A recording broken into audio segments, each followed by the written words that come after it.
Ya aleman ki ya ngapa ta ya? Ora apa-apa, wong sing jeneng duwe gegayuhan kuwi becik kok nala garing. Nggih. Bagong pengen dadi apa? RT. Oh, malah medun ora. Wis ben. Ora usah digagas. Muga-muga gegayuhane Petruk iso kasembatan. Ayo tole menyang negara Ngamarta. Monggo Pak kula dherekaken. Nggih Pak, monggo kula dherekaken. Ana apa? Aku pengen matur kelawan Siwa Ngamarta. Ya, gage matur. Siwa. Sewu-sewu kalapatanipun kalputane putramu Indra Sila Geni, aku nyuwun mangapura. Wisanggeni ora dadi ngopo? Wisanggeni ning opo? Mung kepengin munjuk atur lan manjehake kelawan kewajibanku. Gandeng iki Bratayuda wis meh tumapak. Mula aku nyuwun dawuh. Gandeng Wisanggeni iki piranganing putra Pandhawa ingkang aku rumangsa ora duwe tata krama lan unggah-ungguh. Nggonku bisa ngatonake kabecikan sarta njunjung kelawan asmaning wong tuwa, ya mung aku kudu besok bisa dadi senopati ning negara Ngamarta. Ngrabaseng para Sata Kurawa bareng karo kadangku tuwa Kakang Antasena wa.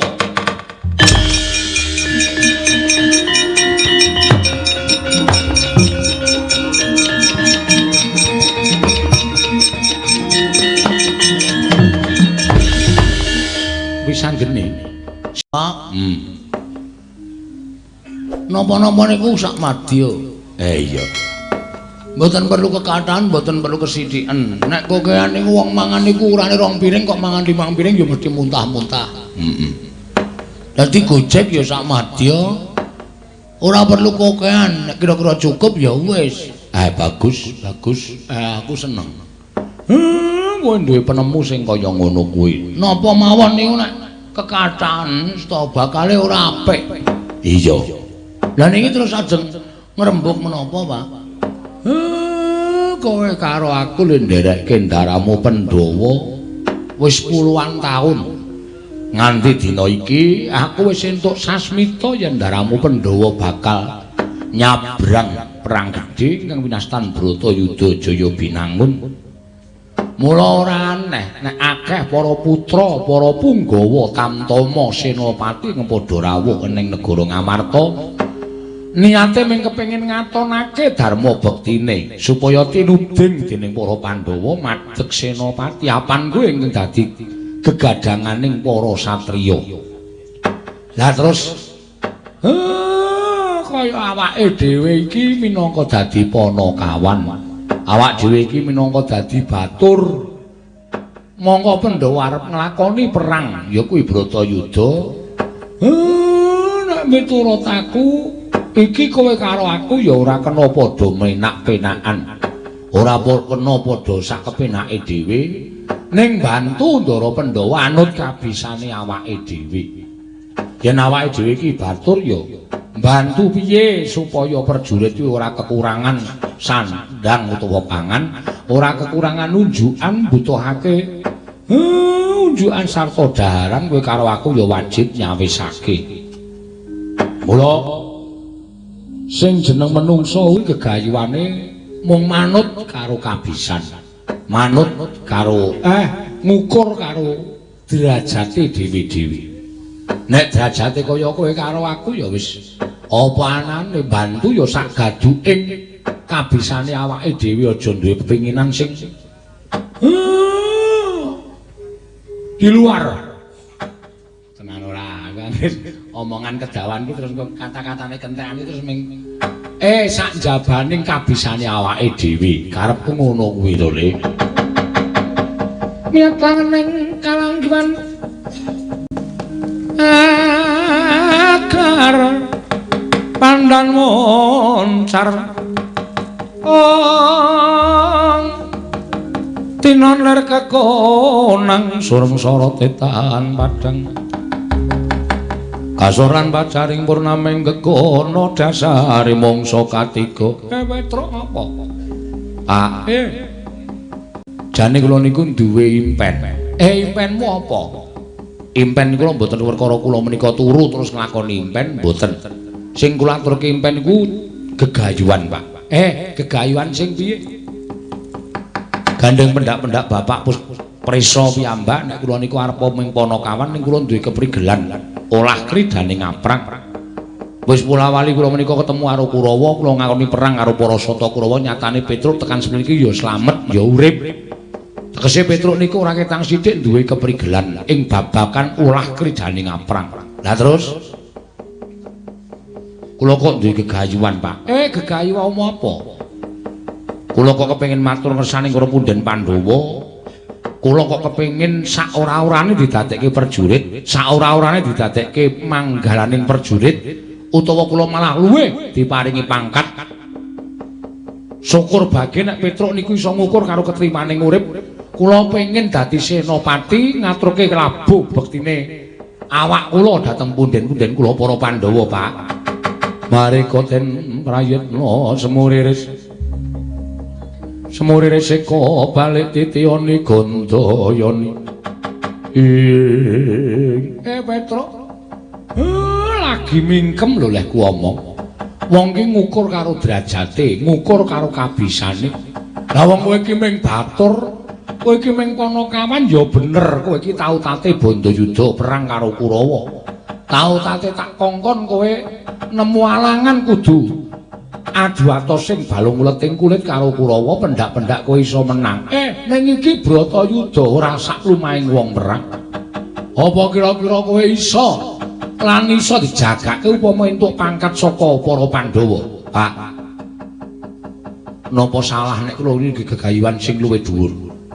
Para nimpuna sampun-sampun nyebataken yen kowe duwe gegayuhan kuwi yen iso sak dhuwuring langit gegayuhanmu, sak dhuwur-dhuwure. Upama tiba ora tiba ning isor, nanging isih tiba ning dhuwur, tegese mboten amblek urip kula. Umpama kula niku didapuk dadi senopati tenan, wah kaya ngapa senenge atiku. Kula ora arep awel karo uripe Petruk, ora arep awel karo kahanan kula. Kula ikhlasake. Nek pancen Petruk kudu tekaning pati, Petruk kudu sirna wonten ing Bratayuda, kula mboten napa-napa. Ikhlas. Patine Petruk, patine Panakawan ning para Pandhawa ngenami Petruk, kinarya rabuk kemenanganing para Pandhawa. Sumpah lahir batin, Pak. Sekseni sing gawe urip kula mboten ajeng awel, kula ora arep grundel. Ning kula ikhlas lahir batin, Pak Semar. Anakku, anakku.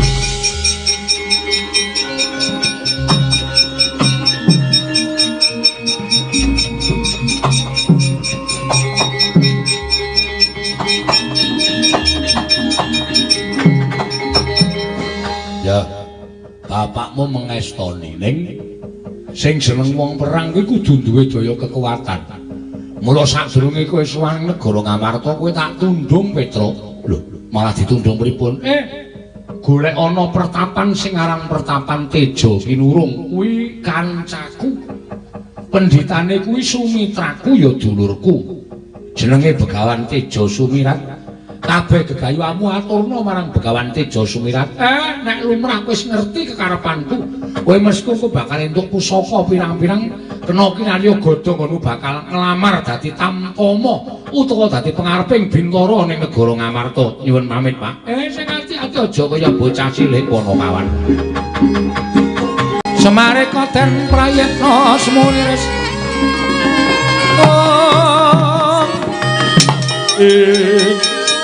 Wah,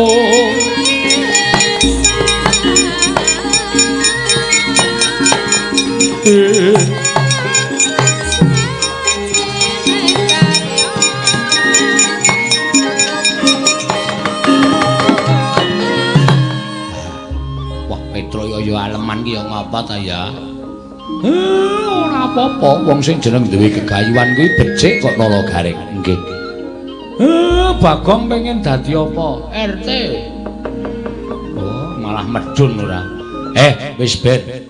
Ora usah digagas. Muga-muga gegayuhane Petruk iso kasembatan. Ayo, tole menyang negara Ngamarta. Monggo Pak kula dherekaken. Nggih, Pak, monggo kula dherekaken.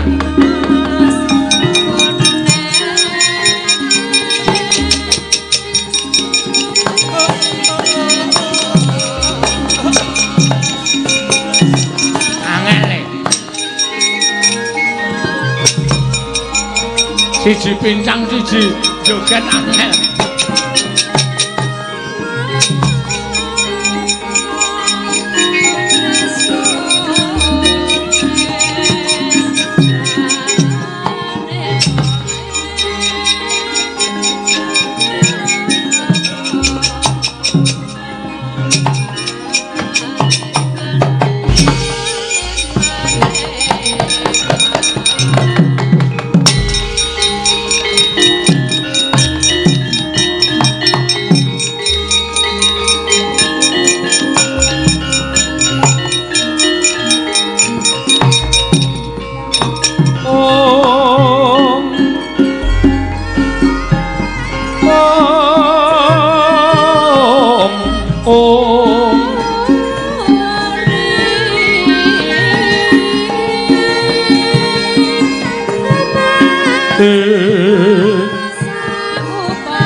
Wangsit pindha kumbang pindha kumbang hangajaping tawang suso angin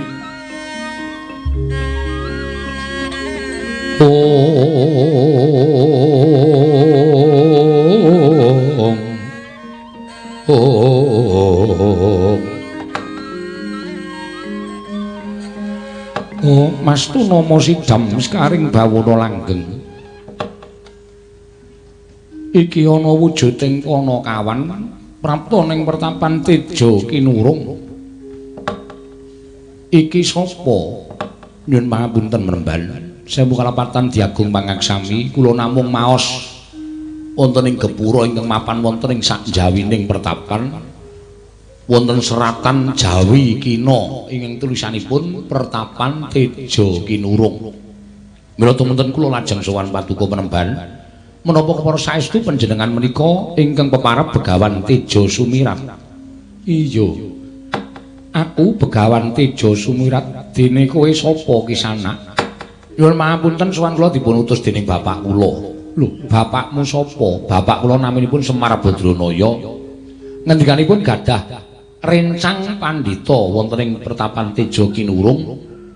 Peparabipun Begawan Teja Sumirat. Kula putranipun Bapak Semar, nami kula Petruk Penemban. Lah dalah jagat Dewa Bathara.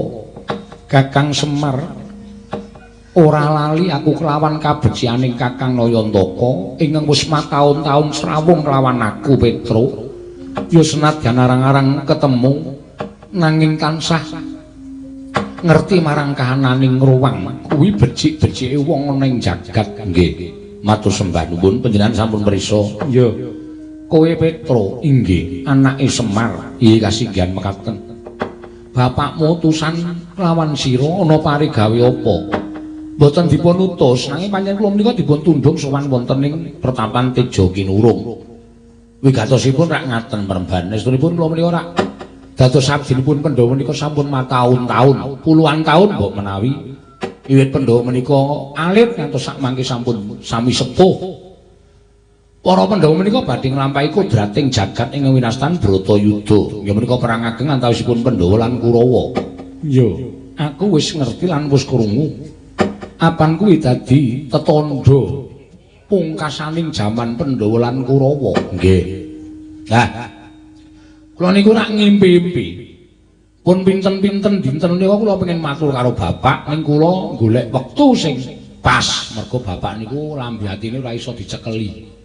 Tegese nek dong lega niku panjaluke anak ya dituruti, nek dong mboten lega niku arep mung menjaluk sithik mawon ora bakal dituruti. Iya Petro. Lah dilalah. Kala wau kula matur karo bapak niku penggali bapak nendeng lega.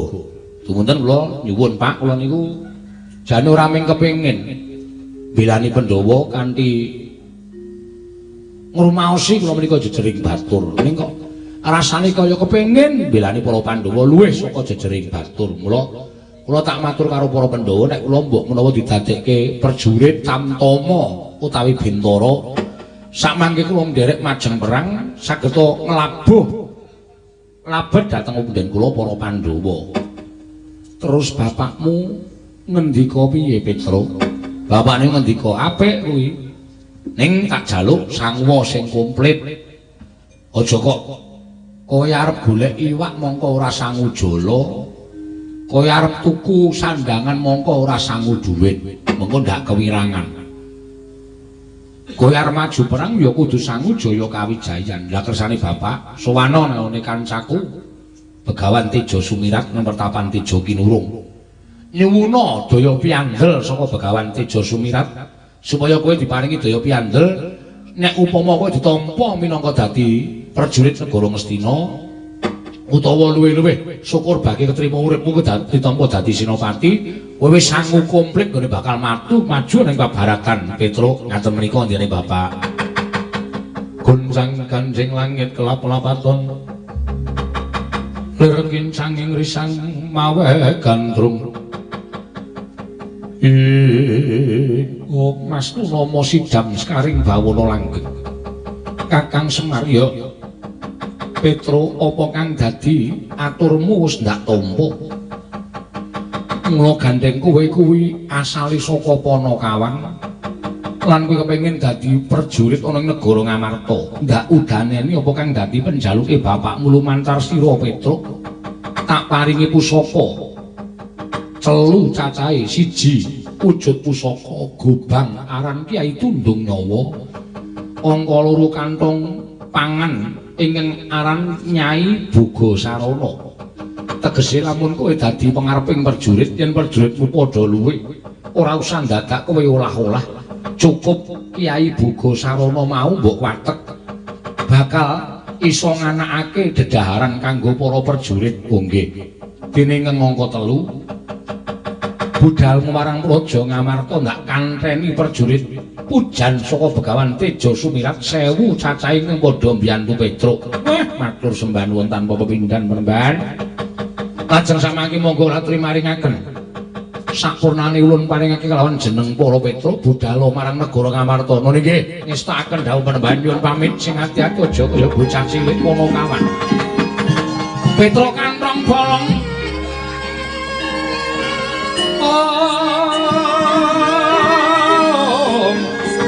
oh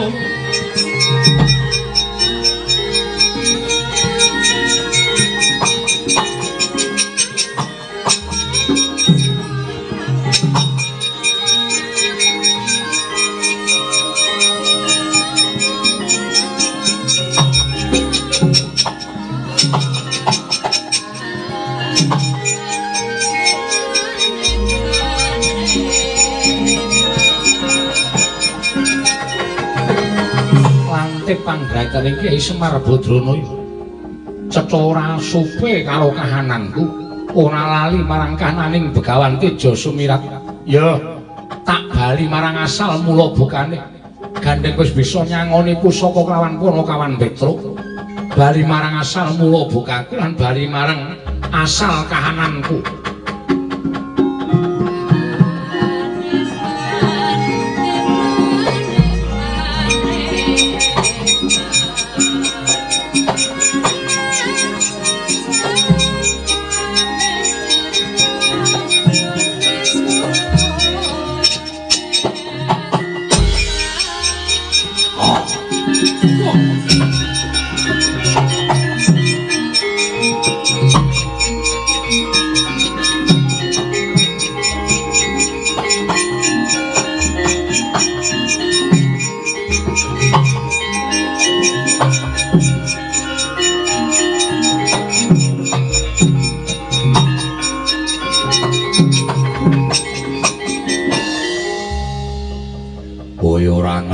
Lawan apa sejatine aku Petruk. Aku Jim Salantara Gandharwa Maya ya Gandharwa Raja Bali. Bangsaning Jim kowe ingkang dadi anakku Petruk tak seda muga-muga kelakon penjangkamu aku tak bali marang asal mula bukaku Petruk. Wah.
Meranosmo Bangaruna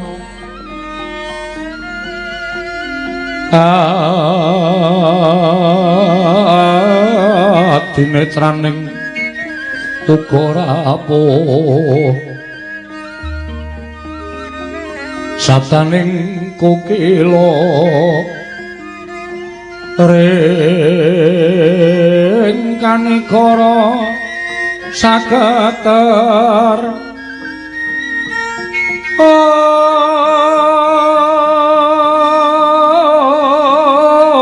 kene donga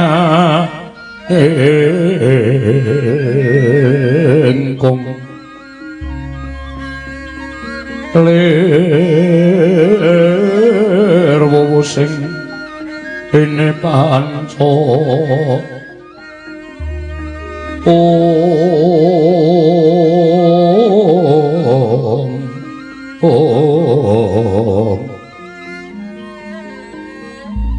Baweto keng ayam wana mrak manguwuh ing pagakan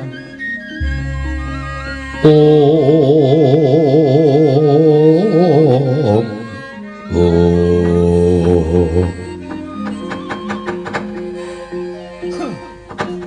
Prabu jimat semban kula, Koko Prabu pengayoman kula ingkang sekawit ingkang rayi nedya ngrembak perkawis Bratayuda jaya binangun anggenipun maduka Kanjeng Koko Prabu sampun kadhapuk minangka dados pujangganing para Pandhawa ingkang tansah ngampingi dhateng para Pandhawa namung emanipun teka menika ketingal rawuhipun Koko Prabu Mandura mugi kacupetna semanten langkung rumiyin langkung prayogi menawi kula badhe nyuwun priksa menggah menapa ta wigatosipun Koko Prabu Mandura kepareng tedhak wonten ing Ngamarta. Yo ngelingi Kanjeng Baladewa durung mesti melu para Pandhawa. Kula luwih becik takon ana dhisik apa wigatine bole kakangku nggone tekan negara Ngamarta. Sapa ngerti yen to rawuh bule kakangku menapa dadi mata pitaning para Kurawa nggone bakal metung kekuwataning para Pandhawa. Werkudara, bule kakangku piye? Aja kaduk ati ajron menapa. Kresna wonten maring adhawuh. Ora usah mbok dangu. Pun kakang wis nampa sabdane Kyai Prabu Darmakusuma. Monggo pun kakang apa ta sababe dene sowan marang negara Ngamarta. Tangono lira kejabamu. Kyai Prabu, mugi keparenga kula munjuk atur. Koko Prabu kula sumanggaaken maduka Kanjeng Koko Prabu. Ngemuti bilih nalika semanten kula tinimbalan sowan wonten negari Ngastina. Wigatosipun rembak perkawis perang ageng. Namung nyatanipun jebul. Sakmangke ketingal awonipun para Sata Kurawa. Ketingal julikipun Paman Sengguni.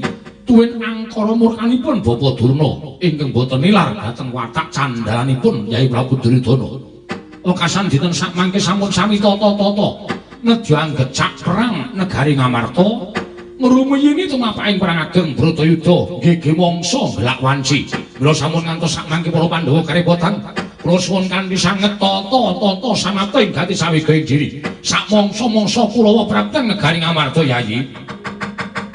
Kandya bala Pandhawa mbyuk gumulung mangung siring Sata Kurawa tambahung kesrukatite merot layut sagung praratu sang Swatama ing kejoting galih wonten Ngamarta paranggri mangke boten dangu sawanipun para putra Pandhawa Raden Wisanggeni Bambang Antasena tuwin Raden Antarja karya kagyat sangga para Pandhawa.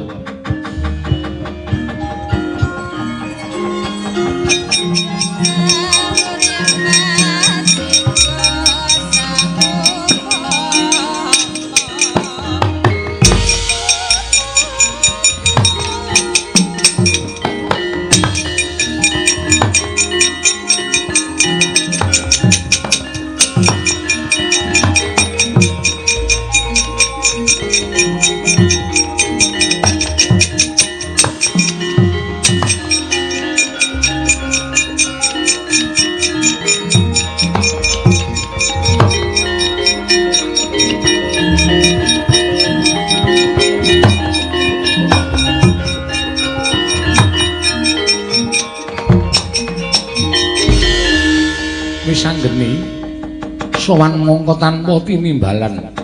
Siwa Ndarawati ya. Ana apa? Aku pengen matur lawan Siwa Ngamarta. Ya, gage matura. Siwa. Sewu-sewu kalapatanipun kalputane putramu Indrasila Geni, aku nyuwun mangapura. Wisanggeni ora dadi ngopo? Wisanggeni ning opo? Mung pengen munjuk atur lan manjehake lawan kewajibanku. Gandeng iki Bratayuda wis meh tumapak. Mula aku nyuwun dawuh. Gandeng Wisanggeni iki piranganing putra Pandhawa ingkang aku rumangsa ora duwe tata krama lan unggah-ungguh.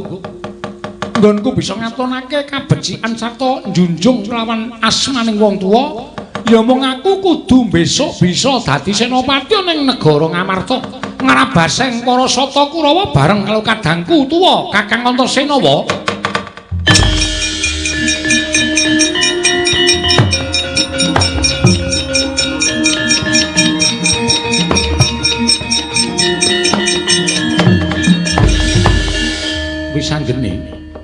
Ndrawati piye? Yen kowe takon babagan kuwi aja takon karo wakmu Puntadewa nanging aku ingkang bakal mene wangsulan.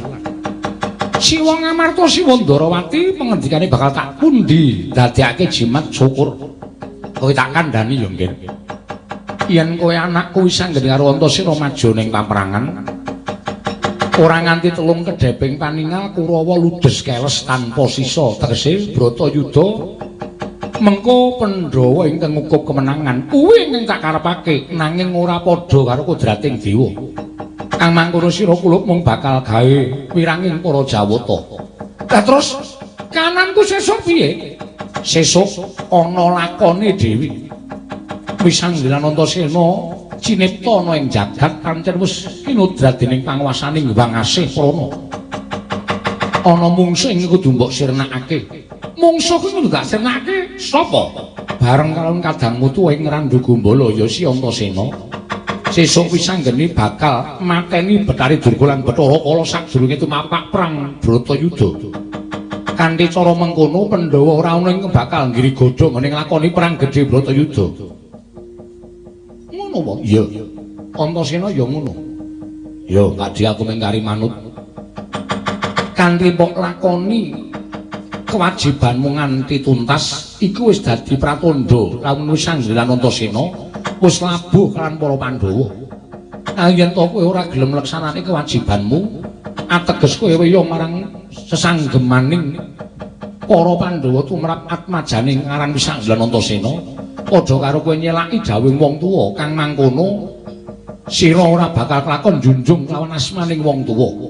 Ya, Siwa Ndrawati. Yen to pancen mengkono aku mengkari manut kundura marang kasatriyanmu dhewe-dhewe, sesuk wayane mangsa kala bakal katandha wis anggene njaluk pamit to.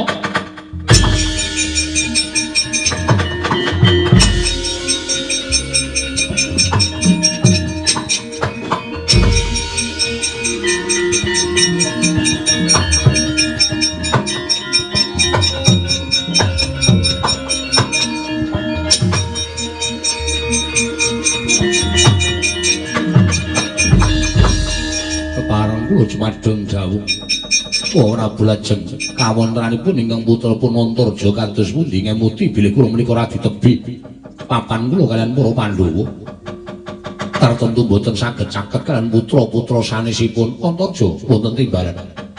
Sesuk wayane mangsa kala wis nyaketi Bratayuda tiling-tilingna karnamu kowe bakal tak timbali. Lho iki wis tak dawuh bali dhisik. Lho iki wis tak dawuh.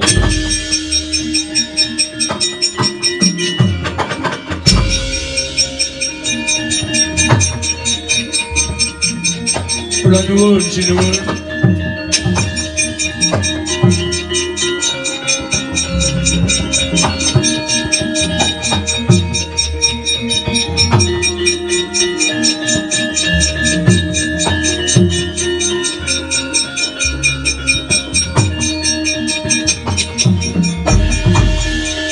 Yata laruta saking Gudha Sang Kurukula yen amutusa Sang Sri Petruk inggih. Lah ngapa Petruk? Apa ana perkara? Mboten. Kula sowan sang punden kula para Pandhawa. Syukur bagi sinuwun Kresna lenggah mriki. Iya. Estunipun menika namung merentul saking manah kula sinuwun menawi kula dipun lepataken kula mboten menapa-menapa. Upami atur kula menika dipun tampi, kula ngaturaken panuwun tanpa pepindhan. Kula menika ngrumaosi derajat kula menika namung batur, kula menika namung Panakawan, ming tukang ngomong. Iya. Ning sareng caket kalian Bratayuda lah kok raos kula menika dipun tetangi. Rasamu kan tetangi perkara apa? Lha menika ndereke punden Pandhawa pun dangu. Kula nek Pandhawa badhe nggadahi damel perang ageng menika raosipun kula niku pengin ngetingalaken labuh labet kula dhateng punden kula Pandhawa. Srana kula menika mbok dipun inggahaken derajatipun dados perjurit menapa tamtama menapa bintara supados sakmangke kula saged majeng wonten ing pabaratan sinuwun. Gunjang ganjing langit kelap-kelapaton lereng sanging risang mawe gandrung Petro nun nganti didodhok pepulungan iku ngatese kowe iki drajating batur Panakawan. Lah kok merentol pamikirmu kepengin labu-labet kalian para Pandhawa. Ning kowe ngerti ora? Pitukane wong maju perang kuwi mung mati lho, Petruk. Cilik loro gedhe tekaning pati. Lah kira-kira apa kowe ikhlas karo nyawamu? Mboten ikhlas sebab napa to sinuwun, sampun kula ikhlasaken. Urip kula ya wis suwe kula urip ning alam padang menika pun dangu. Upama kula menika pejah bantu kalian para Pandhawa. Pejah kula menika mboten sia-sia, mergi kula bantu karo pepunden kula nggantu kali juragan kula. Malah kepala tumrap kula wong sing ora wani bantu karo kabecikan sing dilakoni dening para Pandhawa, ndelik mringkus merga ora wani perang niku kula anggap wong wadon kepinjungan. Uripa ora ana gunane. Mila sampun tetepaken kula tetep kepingin nglamar dados sak mboten-mbotenipun gadah pangkat supados sak mangke kula menika saged majeng wonten ing pabaratan sinuwun. Petro, nun. Yen upama kowe tak dadekke pengareping prajurit piye? Ora guyon sampean ora. Kowe mung kepengin dadi prajurit, ning kowe tak dadekke pengareping prajurit. Malah pangkatmu ora baen-baen. Pengareping prajurit ana negara Ngamarta kuwi katelah pangkate jenenge jenderal. Weh, jenderal kancil kok. Ora sembrono, kuwi tenan. Lho, estu napa? Iya. Terus niku estu kula ajeng ditampake kula nderek. Kowe tak wanehi sandangan Petruk. Sandangane kaya ngono apa? Ayo melaku.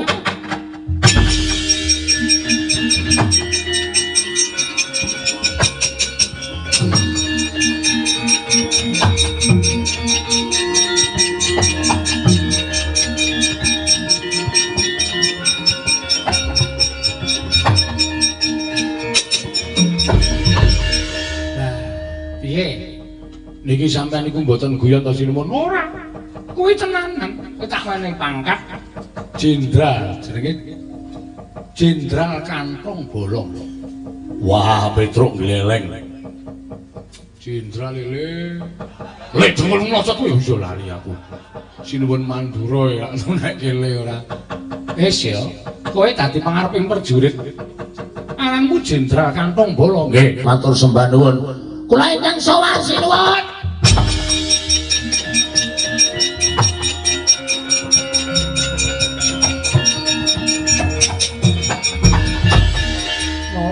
Apa ya pengen dadi jenderal mboten.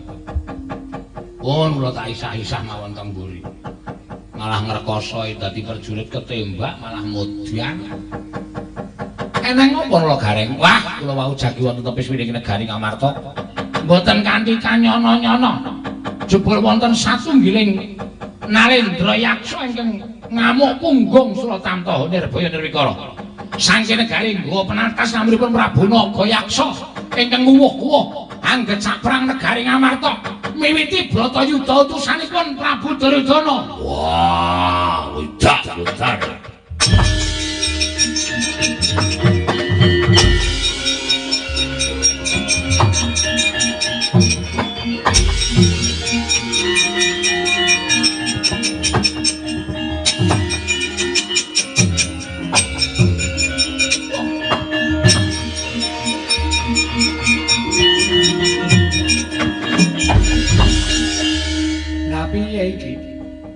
Wong lagi diwisuda, lagi wae rampung dadi pangareping prajurit. Ana kahanan geger kaya ngene kok malah merem lho. Lho, sinten niki? Petruk ngono kok. Wah, gleleng bocah nek ketrima uripe. Truk. Tangi. Garing. Basa karo kureng. Basa apa basa? Jenderal. Jenderal dekok apa? Aneh-aneh ora. Iya, iki wis sudah dadi jenderal pangareping para kawula. Ha nek pancen nyata kowe dadi jenderal nyeramake uripmu marang kemenangane para Pandhawa, ana kraman kok micek iki jenderal apa kuwi? Kraman apa rek? Ah, buta ngamuk. Weh, ladal.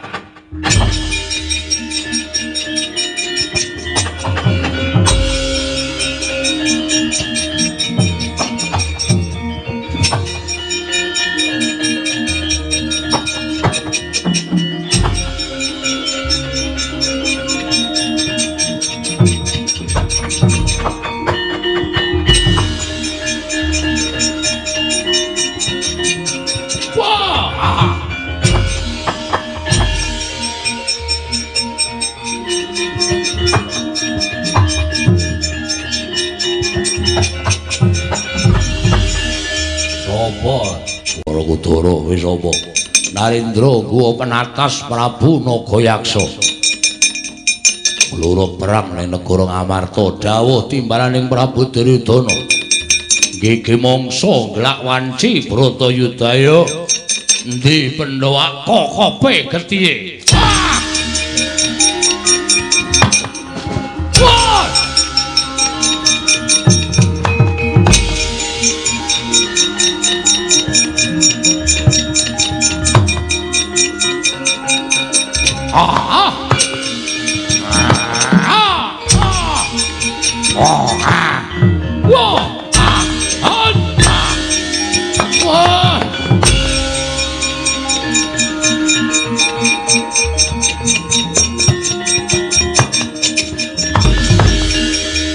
Ayo amuk Suramrata Jayamrata wong bagus apa?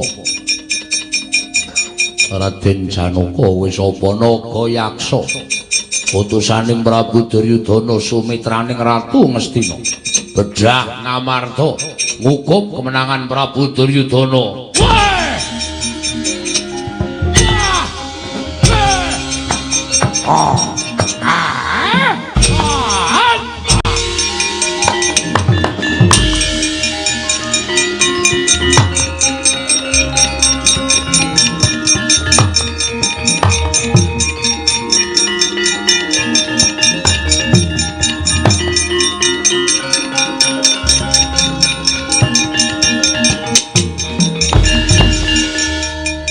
Kantong siap 86. Oh iya basamu rasa dadak werna-werna to. Nggih pripun? Iki kanggo ngatonake dharmamu karo para Pandhawa. Nggih. Ora iso mateni buta kae, teges kowe mentala karo patine para Pandhawa. Ayo tak jajal kaya ngapa kesagamu. Siap.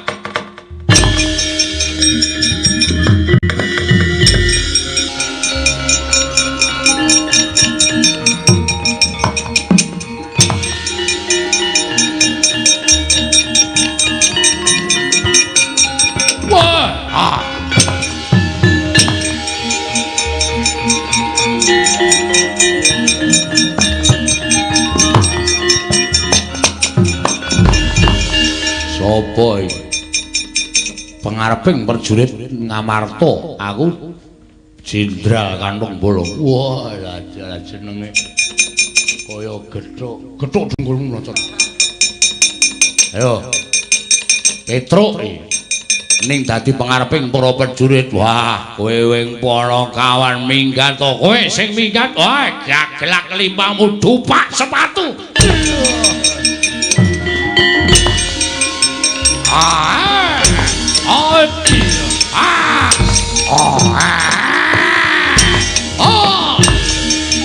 Ayo kamu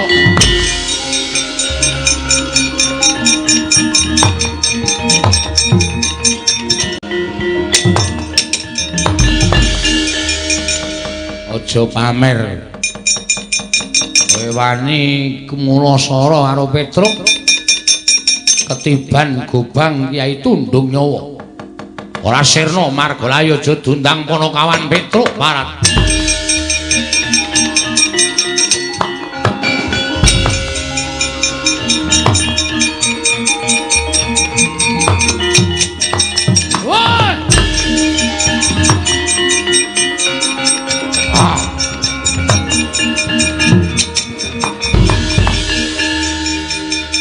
Mregah penggaling Lurah Petruk Kantong Bolong ing wis pinaringan pangkat dening Nata Ndrawati nalika semanten Prabu Nagayaksa den gulung dening Lurah Petruk parandening mangke saged kinipataken wani Petruk nyaut Gobang Tundung Nyawa den sabetaken mestakaning Prabu Nagayaksa parandening mangke Prabu Nagayaksa saged nyaut jangganing Jenderal Kantong Bolong temah babar sadening wujud bali marang asal mula bukanira Prabu Nagayaksa sirna Margalayu.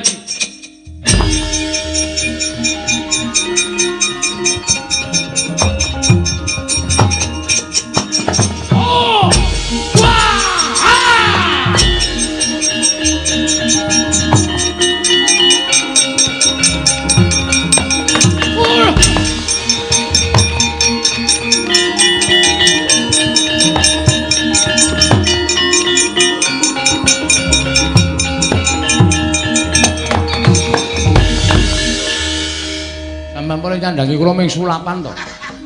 Sulapan piye Petro? Lah kok men disaut karo buta. Lho, butane piye? Mati. Kula duduk nganggo gobang ya itu ndung nyawa, pecah sirahe. Ning butane iso nyaut guru kula. Wut ngoten kok. Sandangan kula kok mreteli dhewe-dhewe do ilang. Petro, nun. Apa ing dadi penjangkamu wis lakon, ning tatep kodrating jagat sira kuwi tetep ana kawan. Nggih. Wis tamanen lakon iki kanthi ikhlas.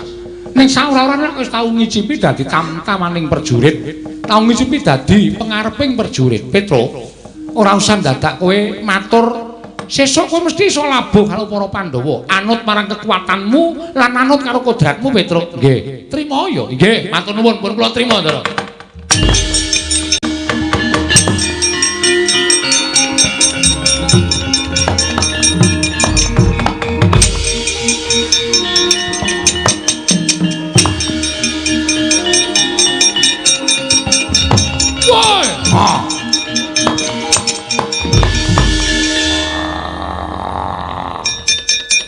Ayo Ratu Gustiku Sirna Margalayu, aku ora nrimakake, aku belakno. Wah! Wah! Ayo!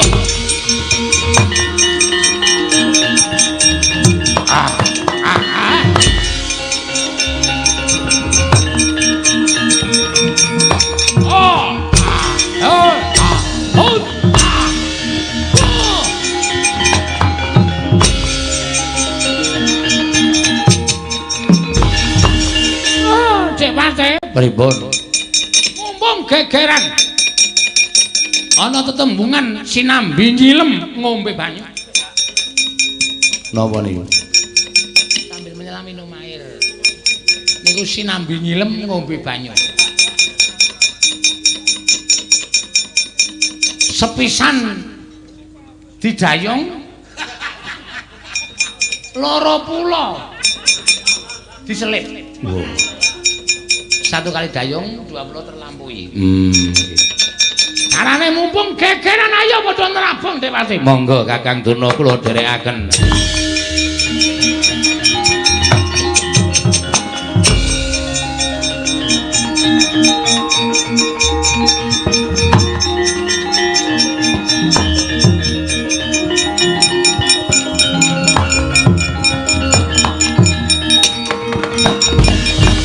Arsa madangi jagat tumungu-mungu paning sapucak ing bukir marebak bangsa mirat neng soroting surya mega lan gunung